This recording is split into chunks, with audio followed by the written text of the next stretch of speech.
ಜಮೀನಿನ ಚೆಕ್ ಬಂದಿಗೆ ಬರಲಿಲ್ಲ ಅಂತ ಒಂದು ಜೋಡಿ ಕೊಲೆ ಆಗಿ ಹೋಗ್ಬಿಟ್ಟಿದೆ. ತಡರಾತ್ರಿ ಮನೆಗೆ ನುಗ್ಗಿ ದುಷ್ಕರ್ಮಿಗಳು ಅಟ್ಟಹಾಸವನ್ನು ಮೆರೆದಿದ್ದಾರೆ. 32 ವರ್ಷದ ಲಗಮಪ್ಪ, 38 ವರ್ಷದ ಬಸವರಾಜ್ ಮೃತಪಟ್ಟಿರುವಂತಹ ದುರ್ದೈವಿಗಳು. ಮನೆ ಮೇಲೆ ಕಲ್ಲು ತೂರಿ ಕುಟುಂಬಸ್ಥರ ಮೇಲೆ ಹಲ್ಲೆ ಮಾಡಿ ಕ್ರೌರ್ಯ ಮೆರೆದಿದೆ ಈ ಒಂದು ಗುಂಪು.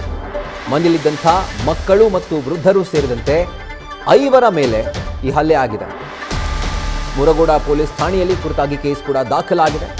ಪ್ರಕರಣ ಸಂಬಂಧ ಪ್ರಮುಖ ಆರೋಪಿ ಅನವನನ್ನ ಪೊಲೀಸರು ಅರೆಸ್ಟ್ ಮಾಡಿದ್ದಾರೆ.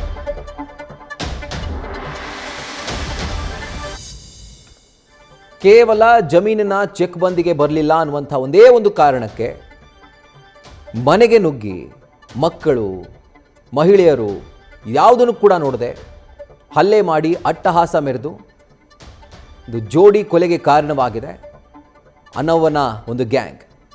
ಇದು ಪ್ರಕರಣಕ್ಕೆ ಸಂಬಂಧಪಟ್ಟಂತೆ ಪ್ರಮುಖ ಆರೋಪಿ ಅನವನನ್ನು ಈಗ ಪೊಲೀಸರು ಅರೆಸ್ಟ್ ಮಾಡಿದ್ದಾರೆ.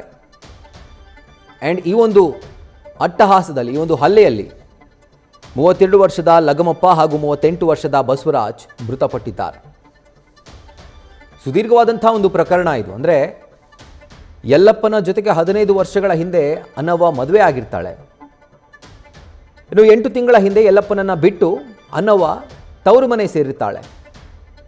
ಇನ್ನು ಅನವಳ ಮಗನಿಗೆ ಈ ಆಸ್ತಿ ಪಾಲು ಬರಬೇಕು, ಅಂದರೆ ಯಲ್ಲಪ್ಪನ ಆಸ್ತಿಯಲ್ಲಿ ಪಾಲು ಬರಬೇಕು, ಪಾಲು ಕೊಡಿ ಅಂತ ಬೇಡಿಕೆಯನ್ನು ಇಡ್ತಾಳೆ.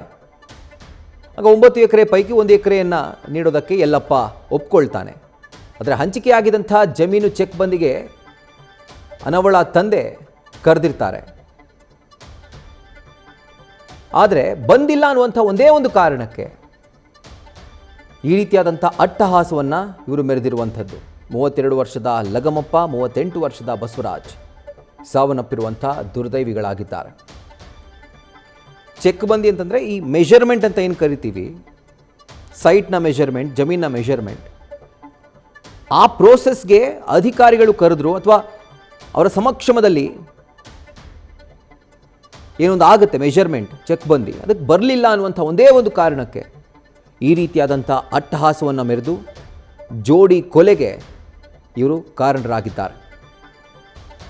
ಇನ್ನು 8 ತಿಂಗಳ ಹಿಂದೆ ಯಲ್ಲಪ್ಪನನ್ನು ಬಿಟ್ಟು ತವರು ಮನೆ ಸೇರ್ತಾಳೆ ಅನ್ನವ್ವ. ಮಗನಿಗೆ ಆಸ್ತಿಯಲ್ಲಿ ಪಾಲು ಕೇಳ್ತಾಳೆ. ಆಯಿತು, ಪಾಲು ಕೊಡೋಣ ಅಂತ ತಂದೆ ಯಲ್ಲಪ್ಪ ಕೂಡ ಹೇಳ್ತಾನೆ.